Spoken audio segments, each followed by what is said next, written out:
contract information, and we're going to summarize everything.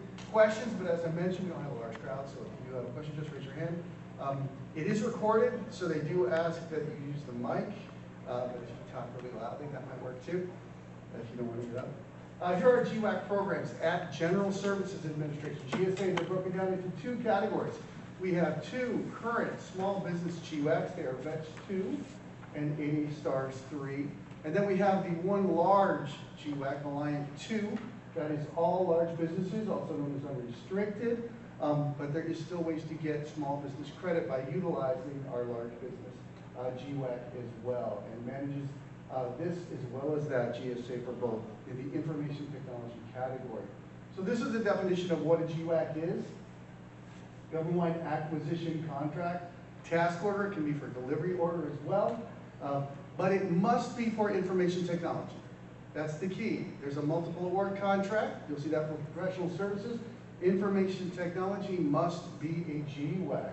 It's also established by one agency for government-wide use, thus the G in GWAC, right? Operated by an executive agent designated by OMB, and it is not subject to the Economy Act, and you need to have an attorney who specializes in the Economy Act. So I've been told by other attorneys if you really want to get deep in that world. But we also follow DoD's policy when we're utilizing our GSA GWACs, and they are subject to the Economy Act. So why use a GWAC? Best in class.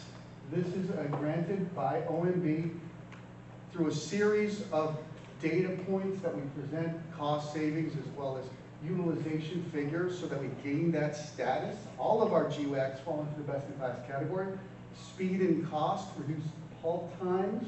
Already competed, you have the best vendors in the business in that space already on these contracts. Rather than going open market, they already exist here on our GSA GWACs. Flexibility, where you can utilize and go directly to our GWACs yourselves or through assisted acquisition services. Wide range of contract types. We allow cost reimbursable contracting on 2 of our 3 GWACs. And low fee. All are 0.75%, and Alliant 2 has a cap.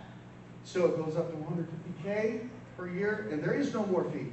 So that 0.75% can go way, way down, depending on the scope, complexity, and dollar value. Worldwide in coverage. These are global contracts. Highly qualified industry partners. These are leaders in their field. They've gone to the trouble to bring their past performance, financial responsibility, all their information on to qualify to get on and receive an award for our GWACs. Socioeconomic credit, small businesses. We have the 2 small business GWACs. They have an STVOSB for the VETS2, 8A stars, 8A vendors. But through the Alliant 2 unrestricted GWAC, you get small business credit through the subcontracting goals that provide you through the eSARS program. It goes directly to the ordering agency. You still receive small business credits. Our goal for subcontracting for is 50%. This past year, they achieved 55%. Limited adjustability, up to $10 million for protests on our GWACs. Here's the responsibilities that we have. We manage and establish the GWACs through IDLAQ full and open competition. We advise customers and contractors on the proper use. We conduct delegations of procurement authority. There are multiple ways to receive a delegation of procurement authority. However, only a warranted OCO may receive one. Anyone can take the DPH rating, it's 2 CLPs, but only a warranted contracting officer receives the delegation of procurement authority. And conduct program meetings with industry partners. Because there is not a vast number of industry partners, they have a very good relationship with them. Maintain resources on our GWAC websites. Perform risk mitigation. Conduct pre-award scope reviews. These are all free. You can have one of our COs on any one of those GWACs look at your performance work statement, look at your contracting documents to say, is this in scope? Will this fit? Is this predominantly IT services? Monitor subcontracting at the basic and master contract level, so make sure those T's and C's are maintained in those vendors that they carry out the terms and conditions of those contracts. Manage contract compliance, post-award scope reviews as well. Report annually to Office of Energy Budget. The BIC stats, best in class. Assessment of client satisfaction, completion of orders, cumulative number and total dollar value of orders. Number of value performance based, and we complete that master contract closeout. We are responsible for establishment and closeout full cradle to grave contracting for these GWACs. Here's the two ways, options for accessing them.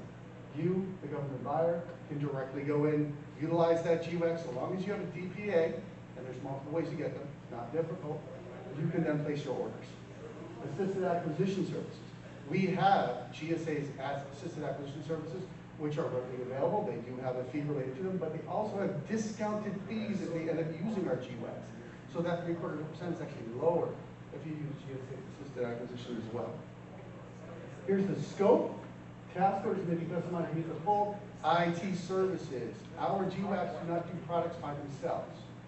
The preponderance work must be IT services, but after that, you can do many things ancillary to IT service, so long as it's necessary and part of your requirement, your procurement and fulfillment of that IT services. Absolutely. Regardless of what GWAC is used, may include those ancillary services. So purchase and requirement may not be a commodity. So I can't buy 1,000 laptops and 10 hours of IT services. I need to buy 100 hours of IT services and maybe the other laptops that support it. So that's the key component. And you can see laptops as a legal consulting services. So it's not just commodities, it's also services, clerical support. Construction, you can do under our GWACs. Alteration and repair, lots of flexibility here. That's what makes the GWAC really special. Ancillary equipment, software licensing, rack mounts. We do a lot of telecommunications under Alliant too.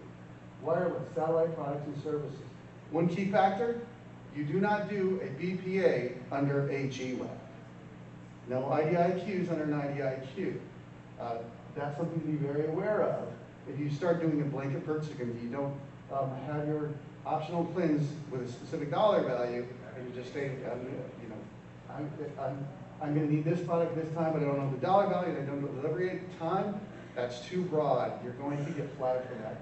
That is a BPA under a GWAC, and we do not do that. Technology focus areas. You can see line 2. That's our big, large GWAC, supports leading edge technology. Just a sampling. AI, absolutely. And so much of the new emerging technology is automatically grandfathered in to our GWACs. So there's never a doubt, hey, is this new technology? Is it just emerging? Did it just come out? Is it part of line 2? Yes. Yes, it is part of line 2.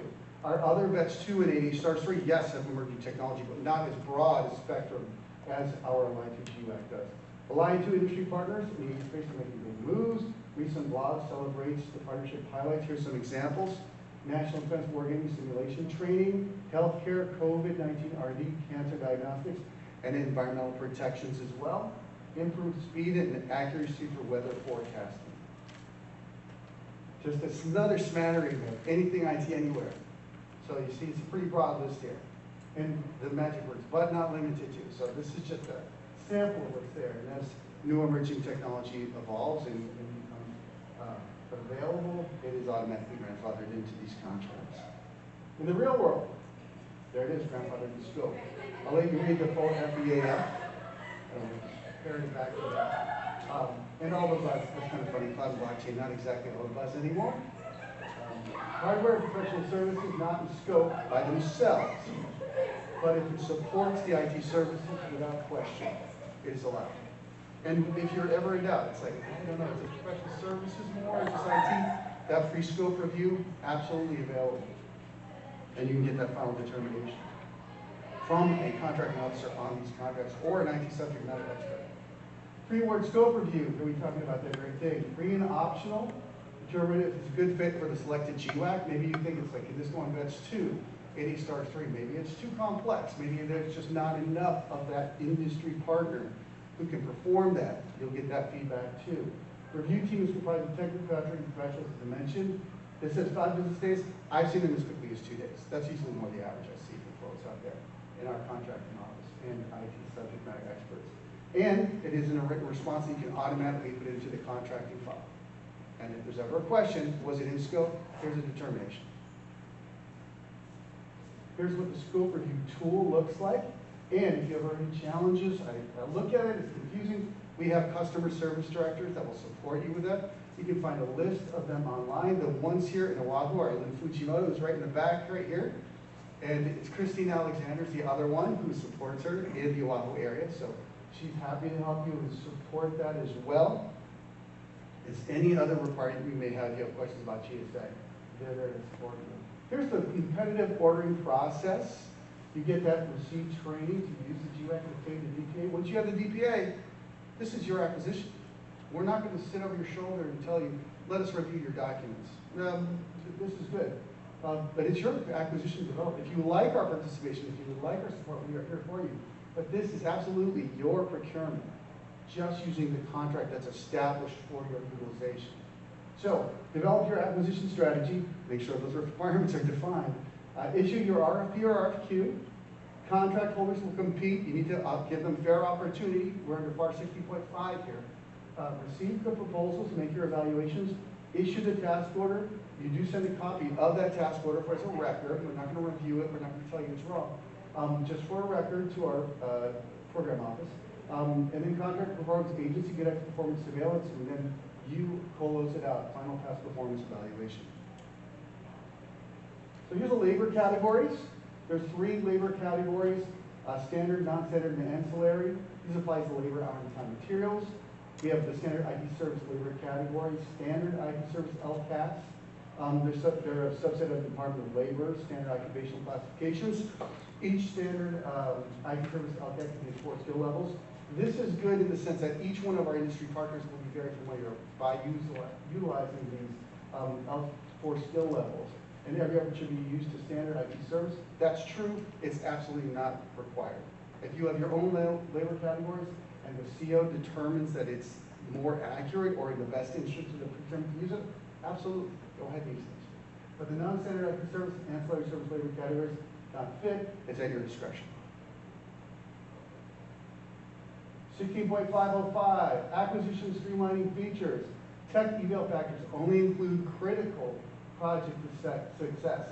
Broad discretion determining selecting awardees for individual task orders.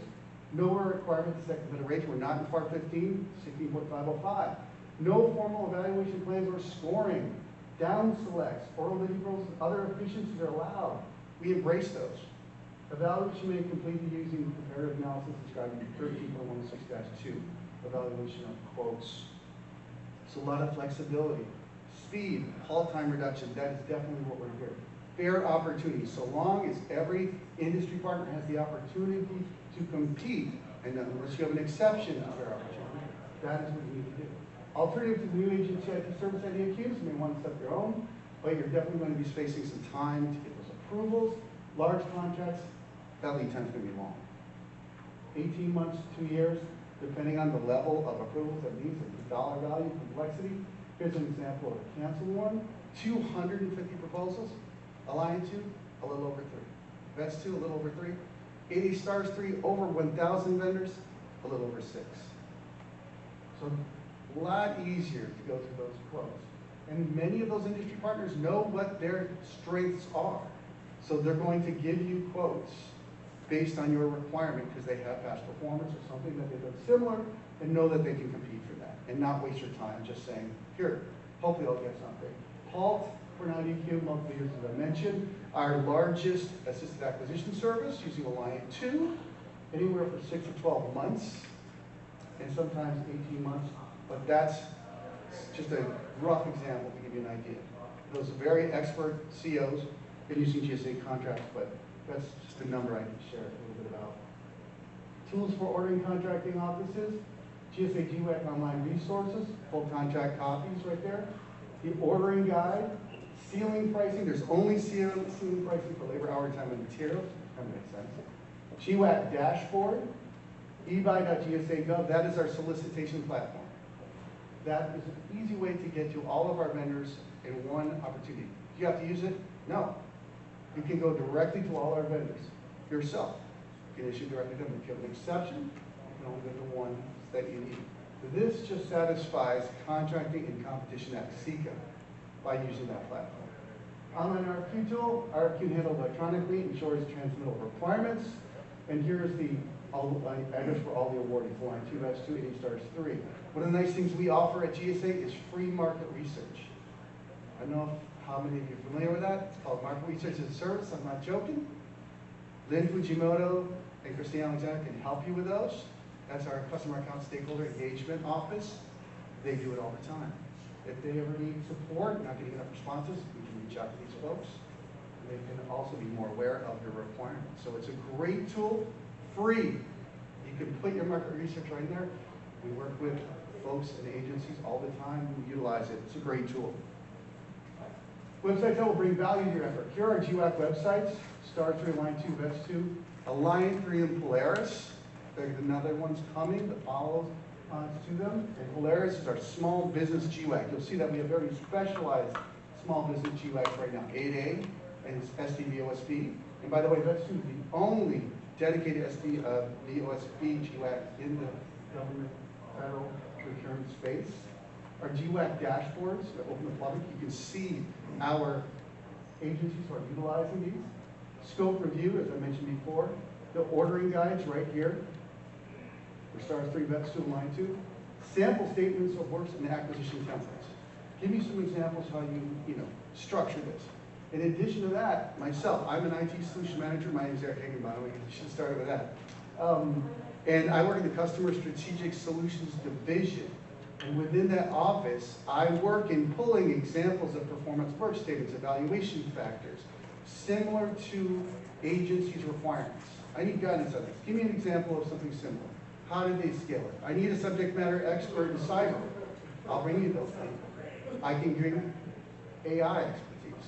We can have COs on the calls with us as well. And we usually coordinate that with our CSDs too. DPA training. Here's the GSA.gov events. Each one has 2 times a month online training. You go to DAU and take the training. You can simply go to the ordering guide and read it as a CO and state, I've now read the ordering guides. I would like to receive a DPA. You can do it that way too. So there's multiple ways. We also coordinate all DPA trainings. We have members from COs who come out and go to customer agencies' offices, as well as online, most of the time online now, right? And they will give that all-day training as part of that DPA training as well. So only it's 90 minutes, and it's 2 CLPs. DAU for 24/7, as I mentioned. The acquisition gateway has limited access for industry, but full access for federal government as a great resources. And the last thing I'm going to point out here, GWAC prices pay tool. These are actual prices that were awarded to the industry partners, that you can see how much was that labor category, how much was that service, what was the total award for that. You get to see that LCAS. That's a good place to look when you're building your actual labor categories. You're going to see the other tools are good for IGC, some of the ones that we have available, the LCATs, and different things for the time and labor hour. Yeah, you can build your IGC with that. You want to know the real data? That's it right there, prices paid. That's actual dollars. And centralized mailing list. Here you're going to find a lot of the slip sheets. We had my co-worker here, Jake, in the back. He's from IT Software and Cloud in our IT category, and he's handed out some of the slip sheets. Those slip sheets came directly from that CMLS. So if you have any question about GSA, I need some more slip sheets on that information. What's available to me? Right there. So the basic contract information. I like this slide a lot. You can see everything side by side. Show me what we got. This is what we got. We got the websites up top. Here's the ceiling, $75 billion for Alliant 2, $50 for AD Stars 3, VETS2 at $6.1 billion. Key features, as I mentioned, best in class, all 3. A little more information about AD Stars here. Directed task orders, sole source task orders. Onto AD Stars 3. Up non-manufacturing to $4.5 million. Best in class, only GWACs set exclusively for SDVOSB, as I mentioned. And you have Alaska Native, Pacific Islander, Tribal, also up to $100 million for DoD on AD Stars 3 and $25 million for civilian under AD Stars 3. Number of awardees, 38 for Alliant 2, over 1,000 for AD Stars 3. A little intimidated, 6. That's all you're going to get, 6. You're not going to get an avalanche. That's the average they get. And 45 under VETS2. All of these contracts are global in scope. Task order types, Alliant 2 allows for all contract types, including requirements contracting. AD Stars 3, it makes sense, not going to see cost reimbursable there. But VETS2, yes. So we have 2 GWACs you can do cost contracting on. Primary needs codes, right across. However, you can have a different NAICS code. So long as it's IT services, fine. Period of performance, 10 years for VETS2 and Alliant 2. STARSIII is an 8-year contract. You'll see it goes out to 2028 for both VETS2 and Alliant 2. However, if you place your task order before the expiration date, that is June 30th and February 22nd, it can run for an additional 5 years your task order. So we're talking 2033 there. And then STARS only has a 3-year option, but again, 5-year task orders beyond the end date. A lot of flexibility there. And then fee for using, again, I mentioned 0.75%, and that's that cap on Alliant 2. 150K, that's it. So that 0.75% seriously can drop based on the dollar value of your requirement for procurement. Some more key features. 16.505 with the exception of 8 stars, small business. We're doing questions now. Yeah. Okay, cool, sorry. Is that a combined, for the fee, is that combined over multiple contracts or per contract? The 0.75%? The cap. The cap, it's your single acquisition procurement. Single acquisition, so it's not just for one DODAC combined contract? Exactly, Okay. it's a single task order. Got it. Absolutely. Thank you. You bet. And annual Yep. per task force. Exactly. Thank you. So limited protestability, 10 million as we mentioned. Integrated solutions, products and service allowed ancillary. So long as it's IT service preponderance and necessary to IT services, it is allowed. Lots of flexibility there. Here's a little breakdown on stats. 118 task orders under Line 2. 1,124, that's only been around for 3 years. That's pretty good for 8 STARSIII. And VETS2, 233. 32.2 billion, or 0.6 billion total obligations. Almost 3 in 8 STARSIII and almost 2 on STVOSB VETS2. Average proposals, as I mentioned, 3, 6.6, and 3 in competitive tax because you can do sole source under 8 STARSIII contract. And top 5 agencies, to just give you an idea. Is it only D&D? Is it only civilian? It's definitely a combination of both. And here's the subcontracting achievements for 2023 at Alliant 2. As I mentioned, it is not a small business GWAC, but you still get small business credit. Here are small businesses were subcontracted 55% for over $3 billion. These are the largest that were subcontracted to at 2.8. And here's the breakdown by socioeconomic factor. And those subcontracting dollars, credits, flow down to the ordering agency. Coming soon, Polaris. Set aside GWAC with 4 socioeconomic pools. Small business, women-owned small business, hub zone, and STVOSB. Currently under evaluation. Actually, it's moved to the point where they sent notification award to SBA. They're hoping to make awards this calendar year. Alliant 3, unrestricted GWAC, there will be no ceiling. You saw that $75 billion for Alliant 2. Alliant 3, 0. It's tops. There is no ceiling for it. 2 draft RFPs released for comments. We very much appreciated our industry partnership, getting that feedback so we can improve our solicitation and the contract itself. That partnership is very much something we, GSA, very much appreciate. Final RFP was released June 28th, and the proposals are due January 10th, 2025. So, summary. GWACs offer a comprehensive IT services-based solution. Our GWACs are IT services-based, task order-based, but ancillary services, products, you bet. So long as it's necessary to that IT service, you can do it. Construction, alteration, repair. Pre-qualified pools of premier contractor, we've already vetted all these vendors. That 1,000, that 38 and 45 on VETS2, A2, and 80 stars. Pre-competed, flexible, easy-to-use contract vehicles. Reduce your procurement lead times. That's so important, especially in complex, large dollar procurements. Anything that can help support that, we want to be there for that. A full spectrum of contract types. VETS2, Alliant 2, allow cost reimbursable contracting, 80 stars for a fixed price, labor, hour, time, material in combination, totally acceptable. Socioeconomic credit under small business GWACs. In Alliant 2, you get it at the task order level through subcontracting. It's paid out by the ESARs or credited through ESARs. Limited protestability, as I mentioned before. and contract training and exceptional client support from the knowledgeable and experienced GSA team, which includes the IT category, which includes case, and I get a link to Fujimoto. Christina Alexander, I'm in the IT category. Eric Higginbottom, Customer Strategic Solutions Division. I specifically support Alliant 2, and when Alliant 3 is available, I'll be that. But I work with a team who supports Polaris, VETS2, as well as AD STARSIII. So I specifically focus on IT services within GSA's IT category. Here's a setup for GWAC pre-program resources. Here's some emails for you. S3, VETS2. You can also get this information by just typing GSA's GWACs or Alliant 2, AD STARSIII. Enterprise GWAC acquisition is here, and available videos you can go to. And I'm going to point these two out. These are my counterparts here at Alliant 2. They would have been here, but were unable to attend TechNet this year, and would have been presenting along with me or supporting. I will be supporting them. So the Lorraine LaFleur, Alliant 2 program, that's her personal email at GSA. And Jennifer Jeans, JJ, that's how she goes by, business management specialist for the Alliant 2 GWAC. All right, we've got the questions. All right, we got a question, let's go. Did you ever consider an on-ramp for VETS2? VETS2, there's no plans at present for any on-ramp or any refreshes like that. I don't believe there's for AD STARSIII because Alliant 3 is in process.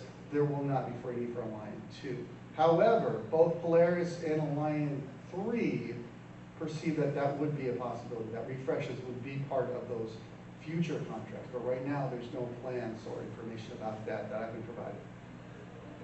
Will there be a recertification process for Polaris? Recertification, I have not been given that information. A lot of Polaris information, I have to, because it's procurement sensitive, I have to get cleared. So that's the best information I can give you, is what you just saw. And I even checked before I came to TechNet with the lead for the Polaris acquisition, just to confirm what I could and couldn't say. So unfortunately, I can't give you any additional details to Polaris than that. Any limitations on POP timelines, on data rights for Alliant 2 and GWACs? Or is that it? Does the PCO have a good amount of latitude there? A lot of latitude. Okay. Absolutely. So long as it's not violating the terms of the master contract, you can Specifically data absolutely. rights. Yeah, in data rights, you can write those. Because in our multiple org schedule, we actually, negotiate those end user license agreements for you in advance, so you don't get tagged with that. Yep. With the GWACs, you are in control. You can write in that data rights information into your requirement. Absolutely. If you're in doubt about is this allowable, please hit us up with the scope review. Reach out to the CSD. They can coordinate that and get that answer for you directly from the CO from the contractor. And I saw one of the slides too. There's no problem adding in oral presentations, hackathons, Not at all. industry days, Let's do it. pitch days. Yep. Okay. Awesome. Yeah, absolutely. Innovation, so long as fair opportunity. Every single industry partner has a chance to present, to do an oral presentation, do part of that hackathon. Absolutely, unless you have an exception for opportunity. Absolutely. And there's no J&A for limited competition. There would be, if you're going to limit the fair opportunity of our industry partners on any one of those UX, you do need to get a justification for that. Because under 16.5, Yep. fair opportunity, they must all be able to get a chance to review code. And again, you're not going to get a lot. You're going to get probably 3, Yep. and especially if it's, I want a hackathon, you're going to get a pool who are very specific to that, and that's their strong suit. Yeah. Okay. Awesome. Any other questions? Great. And did everyone get a hand up with the slip sheets for our GWACs? If you didn't, see Jake in the back. Again, thank you everybody for coming. We'll make it short and sweet, give you some time back, only 30 minutes, wow. All right. Thank you everybody for coming, and enjoy TechNet. It's been great. Take care. Thank you.